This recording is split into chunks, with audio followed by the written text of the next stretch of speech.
You are lying! Kamagay, sir? You are lying!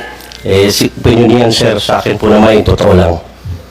From unang hearing hanggang dito. As chairman of this committee, I am going to cite you in contempt for lying. Any objection? Hearing none. I'm ready for You are that. cited in contempt. Thank you, sir. Thank you, sir. Salamat po, sir.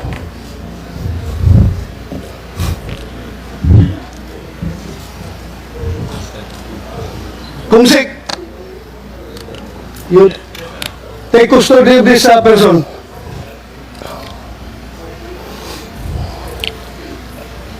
Lukuhin mo kami?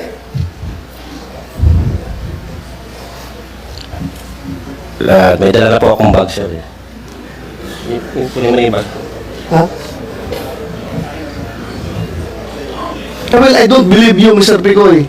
I don't believe you. In the first place, sinasabi mo na katang-isip mo yun.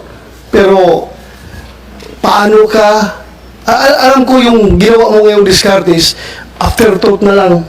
Gusto mo lang magpapalusot. Well, sabi mo, last hearing na gusto mo lang, diskarte mo lang yun para maibitahan ka dito, para pakita ka ng mga ebidensya mo na yung dala mong papel, para mapatawag ka lang, kaya mo ginawa yun. Sinabi mo naman na hindi ka narinig, hindi mo alam na nandun si Morales, nakikinig sa usapan ninyo.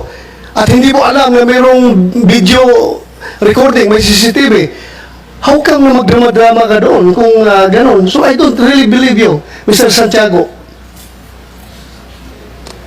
Yeah, you answer. Sir, para sa akin po, sir, opinion niyo po yun eh. Pero ang katotohanan po, nasabi ko na po.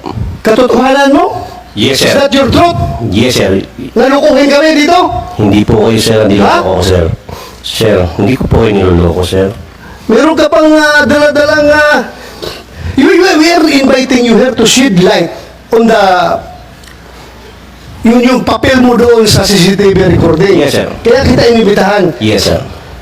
At hindi kita inibitahan dito para kunin yung expert opinion mo. May dadala ka pang papel nga tuturuan mo kami kung paano gumawa ng operation to conduct report, yung pre-operational report. Sino ka para magturo sa amin dito? Hindi ka nga naging pulis, hindi ka nga naging PDEA. Na Polcom employee ka lang, dismiss ka pa. So paano ka bigyan ng expert opinion sa amin? Hindi ko, this committee doesn't need your expert opinion here. This committee wants your answer as far as your participation in that very telling video recording CCTV. It's unfair for me kung hindi ko pakinggan si Kumar dito sa open hearing, tapos kayo napakinggan ko dito. As your allegation na pwedeng patayin si Morales anytime, in any kind of method, in any manner, kung mangyari yan after the hearing, kasi you're claiming na talagang magaling ka, marami kang kaso. May binanggit ako 2 kaso mo. Ngayon, nagsabi ka pa, hindi lang yan, sir. Mukhang talagang parang nakasandal ka sa pader kung magsalita ka.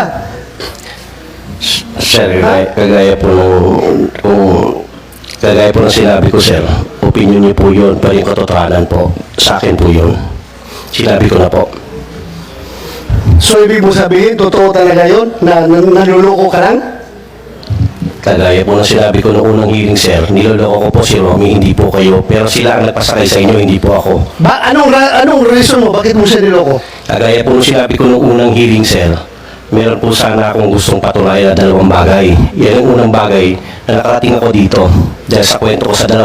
Hindi po kasama kayo. Siya ang nagpasakay sa inyo, sir, hindi ako. Ano nga rason? Bakit mo magloko-lokohin itong kausap mo? Para mapatawag ka dito sa hearing. Kagaya ng sinabi ko pa rin po noong unang hearing, sir, yun pa rin po. Doon ako nakatindig dahil yun po ang katotohanan. Do you think mapapatawag ka dito kung wala yung hindi pinakita ni Morales yung CCTV? At hindi mo alam na may CCTV recording yun. At hindi mo alam na nandun si Morales nung nag-usap kayo. Kagaya po, sir, ng sinabi ko, sir, yan po ay lahat ay isang katang isip na para sa kanila lang. Pero ang nangyari, sila ang nagpasakay po sa inyo, hindi po ako. Sila lang po ang pinapasakay ko, sir. Kaya nga, pinasakay mo siya kasi gusto mo ma-influence ako para maimitahan ka. Kay gusto mo kunyari mag-present ng legal expertise mo sa paggawa ng pre-operation report kasi yun ang gusto mo ipakita. Hindi, Diba? hindi ko po akalain, sir, na, sir, sa totoo lang, sir, forgive me for saying, hindi ko po akalain na papatulan niyo po yung pong, ano ko sa kanila, sir, eh. Sa akin lang po, para lang po sa... Sinabi mo na nga na yun ang objective Yes, sir, mo. pero hindi ko po alam, hindi ko po in-expect na papatulan yun para makarating ako rito. Do you believe?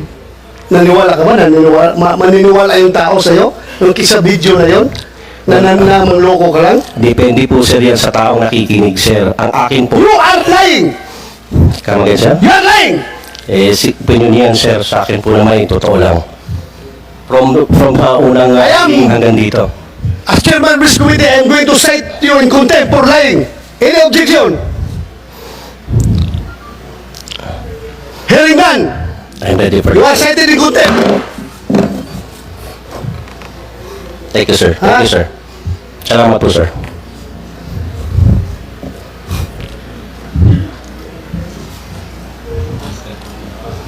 Kumsik, you take custody of this person.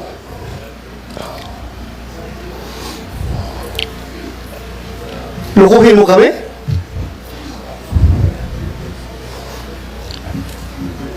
May dala na po akong bag, sir. Kunin mo na yung bag. Ha? 1 minute suspension.